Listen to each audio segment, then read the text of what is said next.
Merci d'être venu pour cette 9e édition de Mars au musée. Donc cette soirée ponctuera l'ouverture d'un mois entier de festivités à l'intérieur de toutes les institutions culturelles de Nice.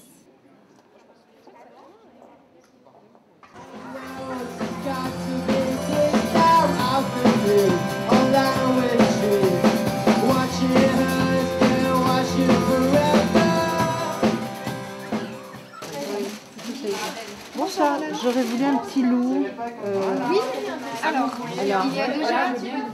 Non, j'aurais voulu C'est rouge. Mais c'est bien. Non, mais ça vaut sûrement la peine.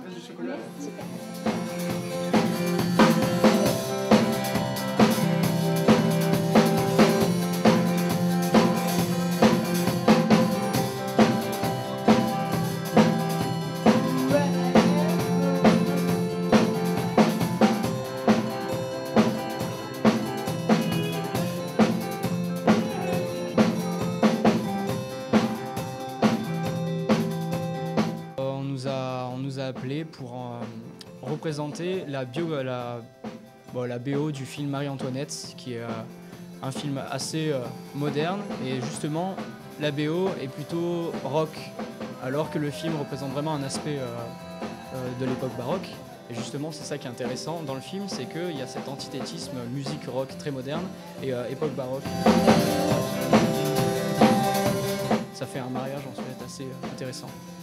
Je suis très heureux de vous accueillir et, si je puis me permettre, vous remercier d'être venus si nombreux. Remercier quand même chaleureusement les conservateurs qui nous accueillent depuis une dizaine d'années, qui nous font confiance et qui permettent aux étudiants de mener à bien ce beau projet, qui est donc d'organiser toute une série d'événements culturels dans les musées, pour montrer que les musées sont des lieux du patrimoine, mais ce sont aussi des lieux de vie, et des lieux d'ouverture au monde, et puis des lieux qui se préparent à accueillir les nouvelles générations que représentent les étudiants. Moi, je suis Frédéric Ray, donc je suis le directeur du théâtre de la Semeuse, un petit théâtre qui est dans le Vieux-Nice, pas très loin du Palais Lascaris.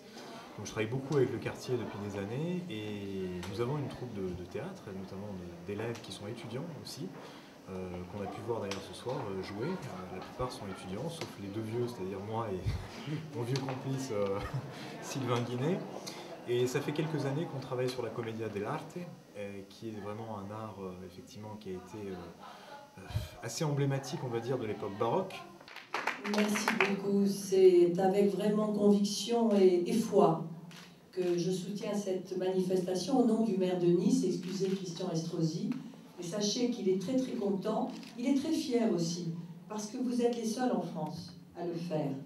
C'est une manifestation à laquelle je tiens beaucoup, et je voulais saluer la présence de Patrick Bottard, qui est un professeur de politique culturelle ici, et qui enseigne donc. Et vous voyez combien son enseignement a porté ses fruits, puisqu'on va avoir une des nombreuses réalisations dans les différents musées. Je pense très important, lorsqu'on est étudiant, de pouvoir faire une expérience, une propédeutique pratique de ce que l'on étudie de façon théorique à l'université.